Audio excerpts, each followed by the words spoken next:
다 함께 사도신경으로 우리의 신앙을 고백하겠습니다. 나는 전능하신 아버지 하나님, 천지의 창조주를 믿습니다.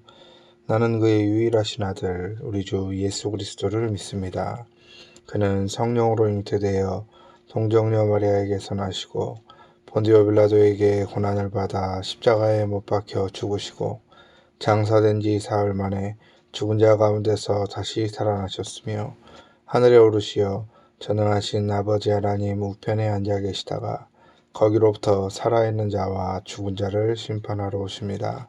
나는 성령을 믿으며 거룩한 공교회와 성도의 교제와 죄를 용서받는 것과 몸의 부활과 영생을 믿습니다. 아멘. 오늘 하나님께서 우리에게 주시는 말씀은 구약성경 예레미야 40장 7절에서 16절까지 말씀입니다. 하나님 말씀은 예레미야 40장 7절에서 16절까지 말씀입니다. 제가 대신 봉독해 드리도록 하겠습니다.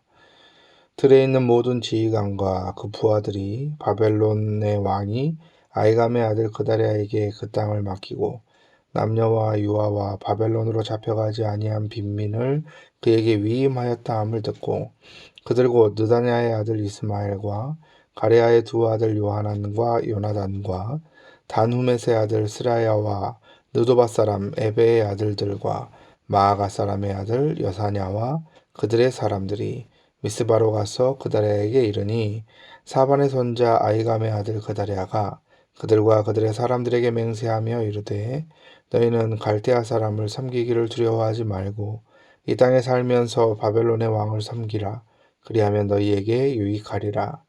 보라 나는 미스바에 살면서 우리에게로 오는 갈대아 사람을 섬기리니 너희는 포도주와 여름 과일과 기름을 모아 그릇에 저장하고 너희가 얻은 성읍들에 살라 하니라. 모압과 암몬 자손 중과 에돔과 모든 지방에 있는 유다 사람도 바벨론의 왕이 유다에 사람을 남겨둔 것과 사반의 손자 아이감의 아들 그다랴를 그들을 위하여 세웠다 함을 듣고 그 모든 유다 사람이 쫓겨났던 각처에서 돌아와 유다 땅 미스바에 사는 그다랴에게 이르러 포도주와 여름 과일을 심히 많이 모으니라. 가레아의 아들 요하난과 들에 있던 모든 군 지휘관들이 미스바에 사는 그다랴에게 이르러 그에게 이르되 암몬 자손의 왕 바알리스가 내 생명을 빼앗으려 하여 느다냐의 아들 이스마엘을 보낸 줄 내가 아느냐 하되 아이감의 아들 그다랴가 믿지 아니한지라. 가레아의 아들 요하난이 미스바에서 그다랴에게 비밀이 말하여 이르되 청하노니 내가 가서 사람이 모르게 느다냐의 아들 이스마엘을 죽이게 하라. 어찌하여 그가 내 생명을 빼앗게 하여 내게 모인 모든 유다 사람을 흩어지게 하며 유다의 남은 자로 멸망을 당하게 하려 하니라. 그러나 아이감의 아들 그다랴가 가레아의 아들 요하난에게 이르되 내가 이 일을 행하지 말 것이니라. 내가 이스마엘에 대하여 한 말은 진정이 아니니라 하니라. 아멘. 예레미야서의 배경이 되는 그 시대는 유다의 입장에서 보았을 때 혼돈과 어두움의 시대이면서 동시에 하나님의 말씀이 운행하던 시대였다 말할 수 있을 것입니다. 그러한 시대상 안에서 어떤 이들은 하나님의 말씀을 외면하고 세속적인 평화를 따라갔고 또 다른 어떤 이들은 하나님의 말씀을 끝까지 붙잡습니다. 세상의 모든 이치가 왼쪽과 오른쪽만 존재하는 것이 아니라 항상 중간자가 존재하듯이 이 시대 유다에도 하나님의 말씀을 잘 쫓아가다가 중간에 그것을 놓치고 마는 안타까운 사람들도 존재합니다. 오늘 본문은 바로 그러한 이야기를 하고 있는 말씀입니다. 오늘의 말씀을 통하여 그 시대 유다의 혼돈과 비견할 만한 이 시대의 혼란을 헤쳐나갈 수 있는 말씀의 지혜를 얻으실 수 있기를 원합니다. 오늘 본문에는 세 명의 인물이 등장합니다. 본문 안에 등장하는 세 명의 인물에 대하여 살펴보고 오늘을 살아가는 우리가 생각해 보아야 할 것들이 무엇인지 알아보고자 합니다. 오늘 본문에 제일 먼저 등장하는 인물은 그다랴라는 사람입니다. 이 시대의 이 사람의 역할과 성향 그리고 그의 출신 성분을 알아볼 수 있는 구절은 오늘 본문에서 두 구절에 해당합니다. 먼저 7절 말씀을 읽어보도록 하겠습니다.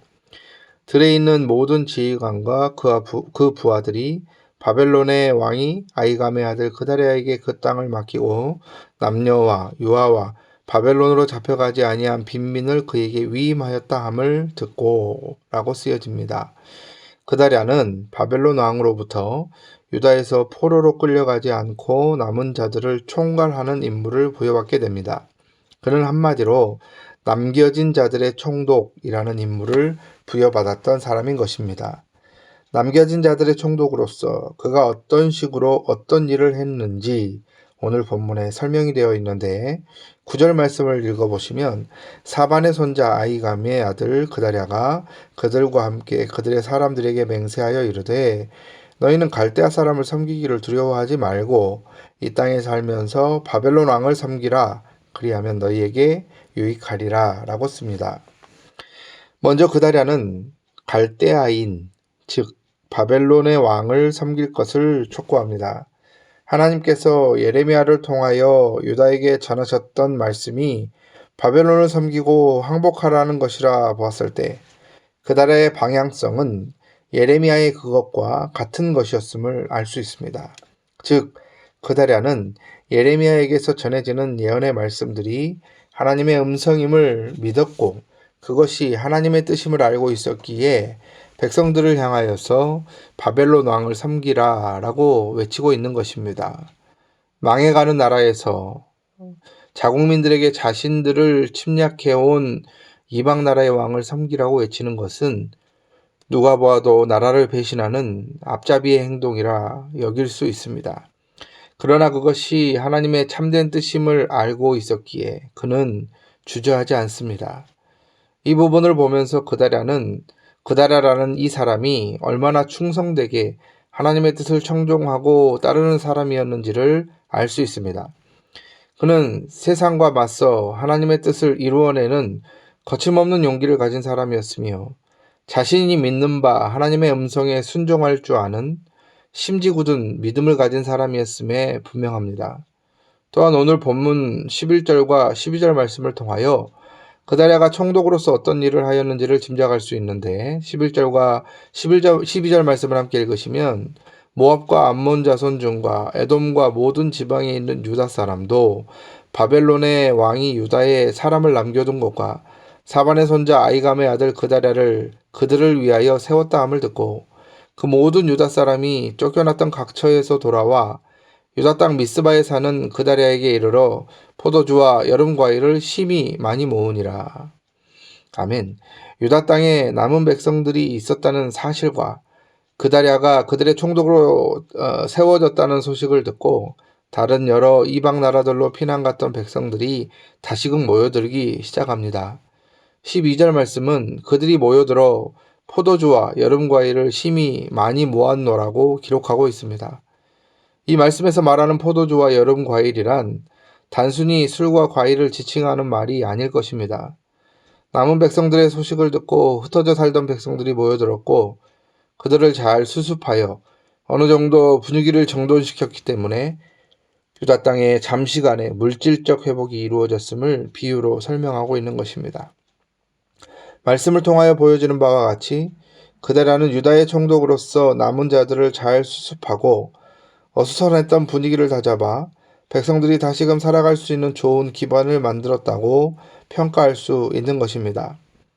여기에서 우리가 잠시 생각해 보아야 할 것이 있습니다. 그다랴를 통하여 수습된 유다 땅에 다시금 포도주와 과일들이 풍성해지는 것을 우리는 어떤 식으로 바라보아야 할까요? 하나님께서는 분명 유다가 바벨론에게 70년간 포로로 잡혀 있을 것을 말씀하셨습니다. 그렇다면 그다랴가 있던 이 기간의 회복은 어떻게 해석하여야 할까? 오늘 본문, 오늘 설교의 끝부분까지 이 질문을 놓치시지 않으시기를 부탁드립니다. 이 질문을 붙잡아 두시고 잠시 다른 인물에게 시선을 돌려보도록 하겠습니다. 오늘 본문 8절 말씀에는 그다랴와는 다른 인물이 등장하는 것을 볼 수 있습니다.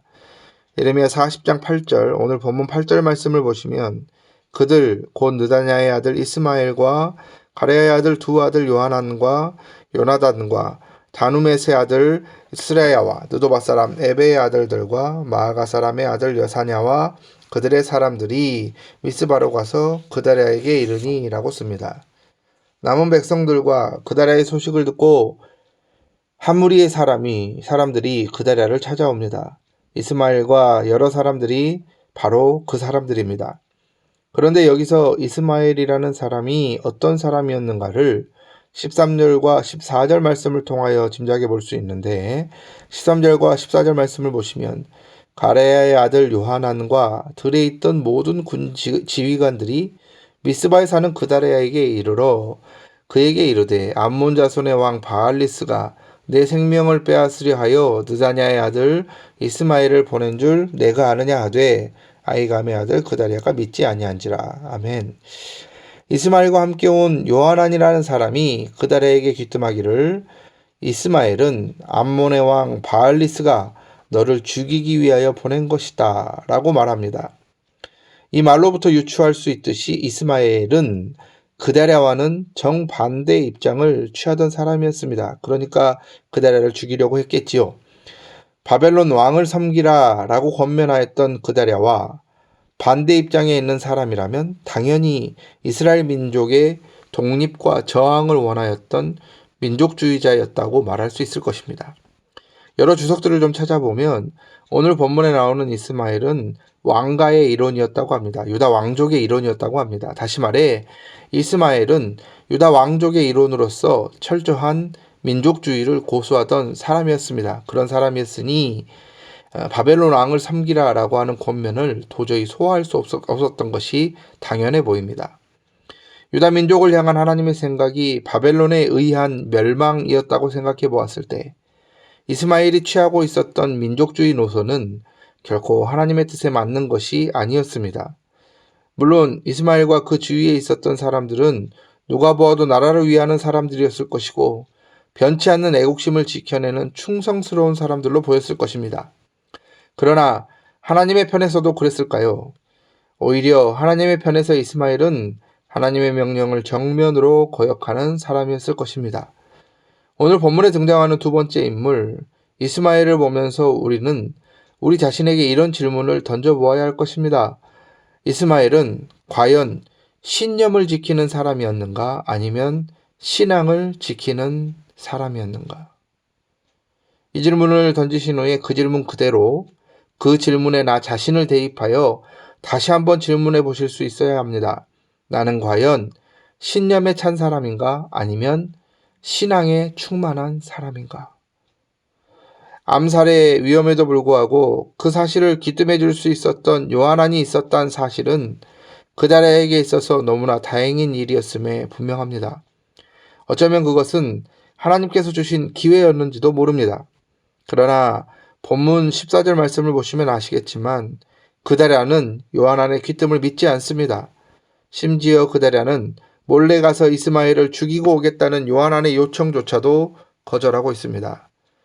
어렵게 백성들이 다시 모이고 안정을 찾은 유다 땅의 총독이 암살되면 다시금 혼란스러워질까 염려하는 마음에 충언을 올리는 요하난의 요청을 대수롭지 않은 것으로 그렇게 넘겨버리고 있는 것입니다.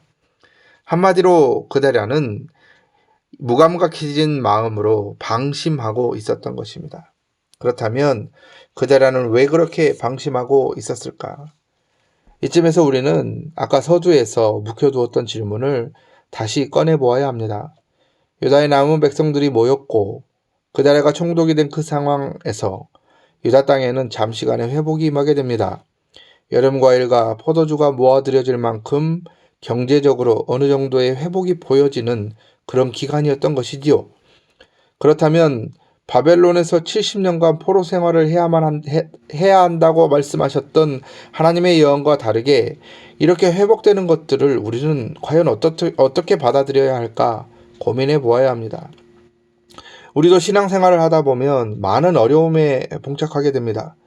때때로 그러한 어려움들이 잠시 회복되는 기미를 보이기도 하지만 정작 하나님의 뜻이 진행되는 방향을 생각해 보면 잠시간 보였던 회복의 기미들이 전부가 아니라는 생각을 할 수 있습니다. 유다도 마찬가지였습니다. 하나님께서 유다에게 정하신 기본적인 징계의 방향성에는 변함이 없었습니다. 큰 틀에서 유다는 바벨론에게 포로로 잡혀갔었고 70년 후에 귀환하게 됩니다. 물론 오늘 본문에서와 같이 잠시간의 물질적인 풍요가 찾아올 수도 있지만 오직 그것만을 이유로 하나님의 심판이 종료되었다라고 판단해서는 곤란합니다. 그래서는 안 되는 것입니다. 그대라도 마찬가지입니다. 방심하지 말았어야 했습니다. 잠시간 포도주와 과일들이 몰려들고 경제가 회복되는 것처럼 보여지고 백성들이 안정을 찾는 것처럼 보여진다고 해서 그가 방심했어야 하는 이유는 단 한 가지도 없습니다. 그다라는 사반의 손자라고 쓰여져 있습니다. 사반이라는 사람은 어떤 사람인가? 이 사반이라는 사람은 요시야 왕과 종교개혁을 함께했던 그런 사람이었습니다. 바로 그런 사반의 손자였다라고 기록되어진 오늘의 말씀을 보아 알 수 있듯이 그다랴는 아주 훌륭한 전통을 가진 그런 집안의 사람이었고 그 집안의 색깔에 걸맞게 예레미야의 예언에 귀를 기울이며 하나님의 진정한 뜻을 판단할 수 있는 심지도 가진 사람이었습니다. 그러나 그랬던 그도 잠시간 찾아왔던 물질적인 풍요와 또한 자기의 뒤를 바치고 있었던 바벨론의 큰 힘이 그를 방심하게 만든 것이었습니다. 깨어 있었던 사람 요하난이 그다랴에게 경고하였지만 그의 영적인 감각은 이미 무뎌져 있었고 그의 귀는 닫혀 있었습니다. 내가 그다랴와 같은 우를 범하고 있지는 않은지, 나 자신이 그다랴와 같은 우를 범하고 살고 있지는 아는지 끊임없이 살피고 또 살펴야 할 것입니다. 어떠한 상황 속에서도 영적인 예민함을 놓치지 말고 하나님의 뜻이 무엇이며 풍요와 물질 뒤에 있을 하나님의 뜻에 귀를 기울이고 눈을 크게 떠야만 할 것입니다. 때때로 깨어있는 사람 요하난의 목소리는 우리에게 귀찮게 들리고 짜증나게 들리기도 하며 하지 않아도 될 걱정을 하는 잔소리꾼으로 여겨질지도 모릅니다. 그러나 우리는 반드시 깨어있는 사람, 바로 이 요하난의 목소리를 들을 수 있도록 우리 자신의 삶을 준비하고 또 준비하며 긴장된 삶을 살아야만 할 것입니다. 코로나19로 인하여서 온 사회가 혼란스럽고 비대면 예배로 인하여서 영적인 상태는 더욱 느슨해지기 쉬운 이때, 바로 이때가 더욱 철저하게 나 자신 그리고 우리를 점검하고 살피는 기간이 되어야 합니다. 그리하여 이 혼란스러운 시기, 더욱 느슨해질 수 있는 이 위기의 시기에 나 자신에게 또는 우리에게 또 이 민족에게 말씀하시는 하나님의 참뜻을 더욱 잘 드러내실 수 있는 귀한 힘이 생기실 줄로 믿습니다. 우리 모든 성도님들에게 바로 그러한 긴장의 힘이 함께 하실 수 있는 귀한 하루가 되시기를 간절히 기도드립니다. 기도하시겠습니다. 사랑이 많으신 아버지 하나님 감사합니다. 우리는 하나님의 은혜를 힘입어 살아가는 백성들입니다. 하나님의 은혜를 어떤 때는 잘 받아들이고 하나님의 음성에 민감하게 살아가는 것 같지만 우리의 삶 속에 다가오는 잠시간의 행복 가운데 우리는 영적인 긴장의 끈을 놓고 하나님의 음성에 영적인 감각에 무뎌진 채 살아가고 있는 것은 아닌지 고민할 수 있게 하여 주옵소서. 삶 속에 찾아오는 잠시간의 행복 가운데 하나님을 놓치지 않게 하시고 항상 긴장된 마음으로 하나님만을 생각하며 내 옆에서 말씀하여 주시고 귀뜸하여 주시는 하나님의 음성에 귀 기울여 끝까지 하나님의 뜻을 놓치지 않는 귀한 힘이 우리 모두에게 임할 수 있도록 인도하여 주옵소서. 감사합니다. 예수님의 이름으로 기도드립니다. 하늘에 계신 우리 아버지, 아버지의 이름을 거룩하게 하시며 아버지의 나라가 오게 하시며 아버지의 뜻이 하늘에서와 같이 땅에서도 이루어지게 하소서. 오늘 우리에게 일용할 양식을 주시고 우리가 우리에게 잘못한 사람을 용서하여 준 것 같이 우리 죄를 용서하여 주시고 우리를 시험에 빠지지 않게 하시고 악에서 구하소서. 나라와 권능과 영광이 영원히 아버지의 것입니다. 아멘. 이 시간 함께 기도하실 때는 딱 한 가지만을 놓고 기도하셨으면 좋겠습니다. 하나님, 영적으로 한없이 느슨해질 수 있는 이 위험한 기간, 코로나19의 이 위험성이 도사리고 있는 이 기간에 하나님을 향한 긴장함을 놓치지 않고 끝까지 하나님을 붙잡을 수 있는 긴장의 힘을 주시라고 우리 다 같이 기도하시며 나아가시겠습니다. 함께 기도하시겠습니다.